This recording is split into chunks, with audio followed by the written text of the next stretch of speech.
Now, there are lots of different ways you can put a hole in a piece of steel, but punching is the traditional way a blacksmith does this job, and it's one of the fundamental skills of blacksmithing. So today I want to take a closer look at that fundamental blacksmithing skill, punching a hole.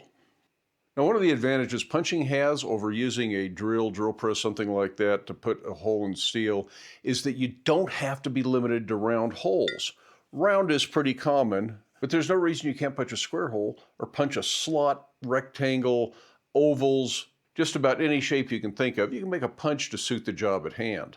In its most common form, a punch is straight across the bottom with fairly crisp corners on it. It's common for them to taper, but that transition between the sides of the punch and the punching surface needs to be fairly crisp because in most cases you're trying to shear a slug free, and that makes for a much cleaner hole if your punch has a sharp corner. In the most basic approach to punching, you're going to take a piece of hot material, drive the punch through where you want your hole until you start bottoming out on the anvil. At this point, we can turn the bar over and you should be able to see a dark spot where you've been up against the anvil, and that tells you where your hole is. Line the punch up with that and go ahead and shear the slug off. Often this is done over the Pritchel hole.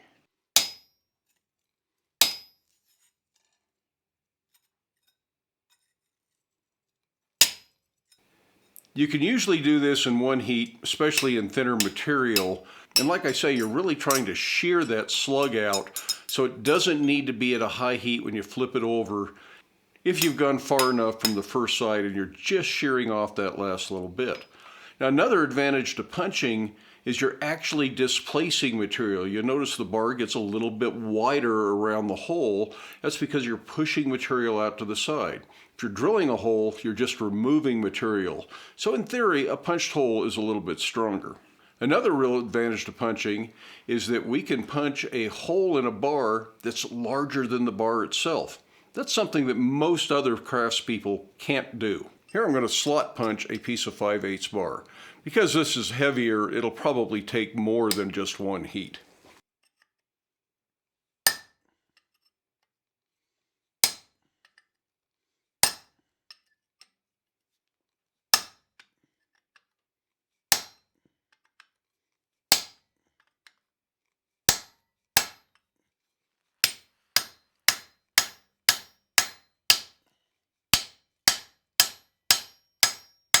Your punches will last a lot longer and perform better if you keep them cool while you're working with them.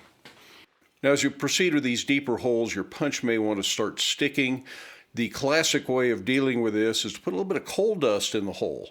This works really well. It helps lubricate the punch, and I think the smoke from the coal kind of creates a little pressure in there that wants to push the punch out. That's just theoretical on my part, though.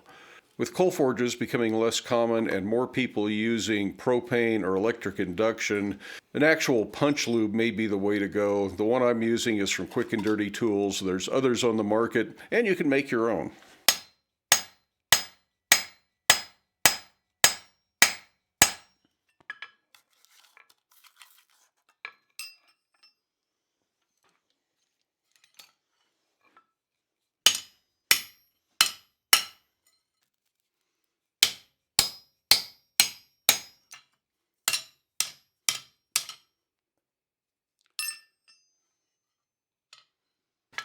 So that little slug is all the material that was removed from that punched hole.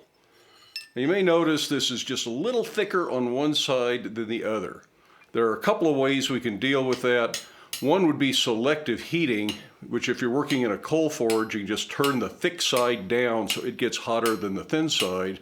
The other way is with selective cooling, where you just cool off the thin side a little bit with some water and then work on refining the hole. For this slotted hole, the first thing I want to do though is upset this to make the hole more the shape I want. I now have the outside perimeter of the hole established. I just need to shape the hole.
Now that gives us a 3/4 inch square hole through a 5/8 square bar. That is roughly the equivalent of a 20 millimeter square hole through a 16 millimeter square bar. And you can do the same thing in round. You can put a square hole through a round bar, a round hole through a square bar. You can't do that with a drill press. You might be able to mill something like that, but you'd have to start with bigger material. This is one of the real strengths of punching, and one of the things that gives a lot of ornamental ironwork real character. If you remember the gate project we worked on a while back, the punched holes and the swells around the bars that pass through those holes really make that element stand out. If it was just a drilled hole through a bar big enough to drill a hole through, it would not look anywhere near as cool. Punching is also a necessary skill if you're making hammerheads. A lot of axes, adzes, things like that require a punched eye, although there are ways to weld up the eyes so you don't have to do it with a punch. But learning to punch, learning to make your own punches can really open some doors in blacksmithing, and it's well worth getting good at and making a lot of different punches. These are tools you make yourself. You can make them out of relatively simple steels. We've looked at making punches out of sucker rod, which is the rod that goes down in the deep well, usually in oil wells, that operates the pump down in the hole. And that's frequently something in the 4130, 4135 range. We've done these out of 1045, Atlantic 33 or Flutagon. We've made punches out of salvaged coil springs.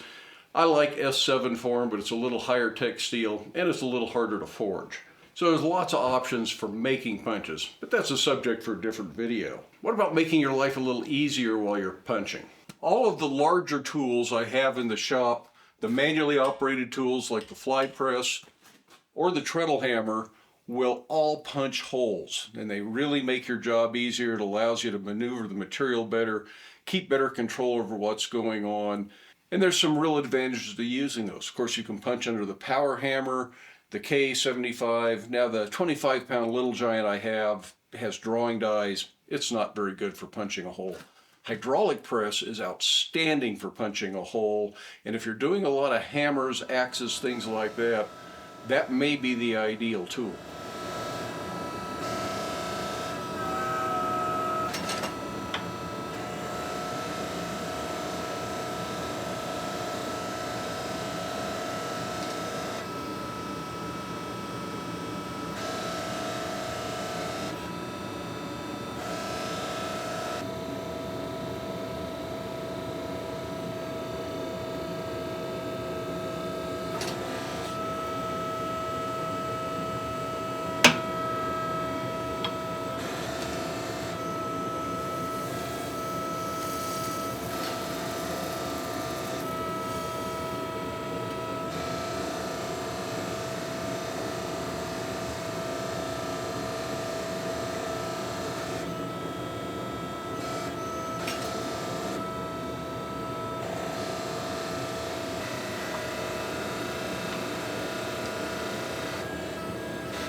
Now that eye ended up just a little off center. It takes a lot of practice to get the eyes perfectly centered. Under a press or something, it's a little bit harder to see under there and see what you're doing, but it does speed that up. My press is incredibly slow. If you got one of the commercially made presses that are out there, they tend to run faster than my press does. I made this one run way too slow. But in any case, the press is a fast way to punch eyes for hammers and axes. This will be a little 4140 camp axe, by the way.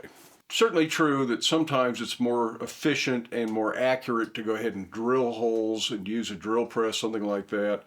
If you're working on hooks and you've let these cool, it's easy to drill the holes. But if you're working on something that is hot and the hole is just part of the process and then it's got to be hot again, waiting for it to cool, drilling the hole, then heating it back up again, probably takes more time than just punching the hole in the first place. And the more holes you punch, the better you're going to get at it. At its most basic level, just getting comfortable with punching holes in flat bar is a good way to get started. If you're making hinges or other hardware items, this might be a great way to create the holes. Like I say, it leaves just a little bit of a swell on the outside, which adds a little bit of interest to the piece. So sometimes punching makes a piece more desirable than drilling, if you like that look. Punching is about the only way you're going to get holes larger than the material that you're working in, and about the only way you're going to end up with square holes, rectangular holes, things like that. If you're making things like bottle openers, slot punching to establish the opening for the ring, and then forging and drifting that to the final shape is a great way to do that, and way more efficient than trying to machine that hole somehow. And of course, as you get into bigger things like hammers and axes, punching is indispensable for creating the eyes in those tools in most cases. We're going to look at doing some forge welded eyes on axes in the near future, but punching is still a reliable way to accomplish that goal. So if you're just getting started in blacksmithing, I strongly encourage you to learn the fundamental skill of punching. If you've been forging for a while and you find yourself going to the drill press all the time, maybe getting back into punching might be worthwhile just to see what the benefits are at whatever level of blacksmithing you're at today. I want to thank each and every one of you for taking your time to watch the video, with a special shout out to my channel members and my Patreon patrons. Channel members receive early access to the videos, while Patreon patrons, at a certain level, not only receive early access, they receive the videos ad-free over on Patreon, and occasionally there's some exclusive content on Patreon. So if you're interested in that, it's worth checking out. For everybody, I hope you have time in your day to get out to your shop, make something, have fun, stay safe, wear your safety glasses. We'll see you for the next video.